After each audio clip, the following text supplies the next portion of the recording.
അസ്സലാമു അലൈക്കും വറഹ്മത്തുള്ളാഹി. പ്രിയമുള്ള മുത്തുമോമിനീങ്ങളെ, അല്ലാഹു സുബ്ഹാനഹു വ തആല അനുഗ്രഹിച്ചുകൊണ്ട് അവൻ്റെ ദീനിൽ അടിയുറച്ച് ജീവിക്കാൻ നാമെല്ലാവർക്കും അല്ലാഹു തൗഫീഖ് നൽകുമാറാകട്ടെ.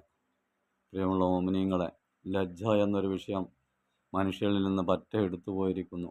കാരണം സ്ത്രീകളും പുരുഷന്മാരും ഇടകലർന്നുള്ള ജീവിതവും അതുപോലെ വിവാഹങ്ങളിലൊക്കെ നടക്കുന്ന കൂത്താമാത്തുകളും ഒക്കെ കാണുന്നത് നമ്മൾ കാണുന്നതാണ് ദിനംപ്രതി. അതിനെപ്പറ്റി, ലജ്ജനെപ്പറ്റി ഖാസിം ഉസ്താദ് പറയുന്നത് നിങ്ങളൊന്ന് ശ്രദ്ധിച്ചു നോക്കൂ. ഒരു മനുഷ്യൻ ലജ്ജ ഉണ്ടെങ്കിൽ എന്തുണ്ടാവും? അടിസ്ഥാന തീരുണ്ടാവും. ഇന്നോ സ്വലാത്തുണ്ട്, ദിക്റുണ്ട്, ഓത്തുണ്ട്, ദ്വാസമേളത്തിന് പായലുണ്ട്, എല്ലാം ഉണ്ട്. എന്തില്ല പറയാ? എന്തില്ല? ഇച്ചല്ല, ദീനുമില്ല. ഇതൊക്കെ ചിന്തിക്കണം. അതിന് ഗ്രൂപ്പ് നടത്താൻ വേണ്ടി കുറച്ച് ആളുകൾ ഇതൊക്കെ സർവ്വസാധാരണയായി മാറി. ഇതൊന്നും തെറ്റല്ല. അയാൾ നിലനിർത്താൻ കഴിഞ്ഞാൽ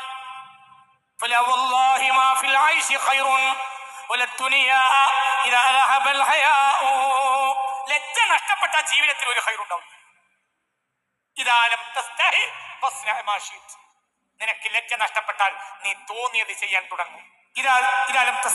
നിനക്ക് ലജ്ജ നഷ്ടപ്പെട്ടാൽ നീ തോന്നിയതൊക്കെ ചെയ്യും. അപ്പൊ ഒരു മനുഷ്യനെ നിലനിർത്തുന്ന, ഈമാനെ നിലനിർത്തുന്ന ഘടകം എന്താണ്? ലജ്ജ. അത് നഷ്ടപ്പെട്ടു പോയി. സ്വലാത്തുണ്ട്, ലജ്ജല്ല. ഒരു മനുഷ്യൻ ലജ്ജ ഉണ്ടെങ്കിൽ എന്തുണ്ടാവും? അടിസ്ഥാന തീരുണ്ടാവും.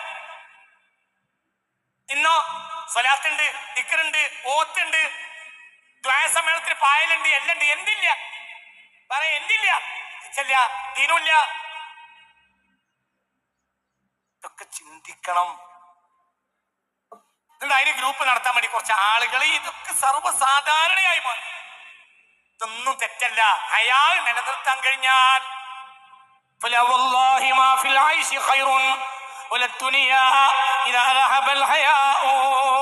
ലജ്ജ നഷ്ടപ്പെട്ട ജീവിതത്തിൽ ഒരു ഹൈറുണ്ടാവും. മനസ്സിലായില്ലേ?